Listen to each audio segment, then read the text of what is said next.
ఈ సాంప్రదాయాన్ని అండ్ ఈ మోడర్నైజేషన్ని రెండింటిని బ్యాలెన్స్ చేస్తూ ఒక యువత ఏ విధంగా ముందుకెళ్లాలని ఒక చిన్న మెసేజ్ చేయండి. మోడర్నైజేషన్ అంటే ఏంటి నాన్న? సైన్స్, టెక్నాలజీ ప్రాక్టికల్ ఫామ్ లో ఏదైతే ఈ రోజు మనకి ఆంగ్ల భాషలో నేర్పిస్తుందో అన్ని జురుకుందాం, అన్ని తీసుకుందాం, అది మోడర్నైజేషన్.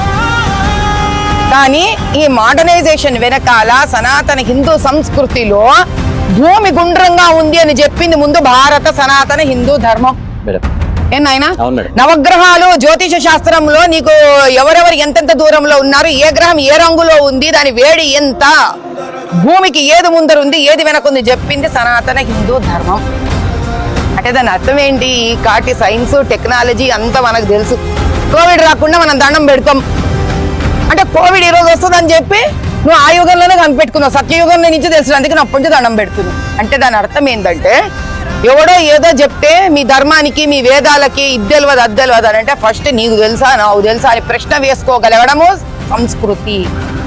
కానీ ఈరోజు ప్రాపంచిక భాషలను నేర్చుకొని ప్రపంచంతో నేర్పిన సైన్స్ టెక్నాలజీని నేర్చుకొని నాదైన హిందూ ధర్మం సభ్యతా సంస్కృతిని తక్కువ కానీకుండా 10 మందికి ఇవ్వగలిగినట్టు అటు విద్యలను ఇటు సంస్కృతిని కూడా రెండు సమన్వయంగా ఒక చోట తీసుకుపోగలిగిన శక్తి ప్రతి హిందువుకి ఉంది. కాబట్టి ఫస్ట్ నీ ధర్మంని ఫస్ట్ నువ్వు క్వశ్చన్ చేయడం మానే, ప్రశ్నించడం మానే. ఇప్పటికీ బైబిల్లో భూమి నీకు పల్లంగా స్ట్రైట్ గా ఉంది అని ఉంది. మరి వాడు ప్రశ్నిస్తున్నాడా వాడు బైబిల్ని?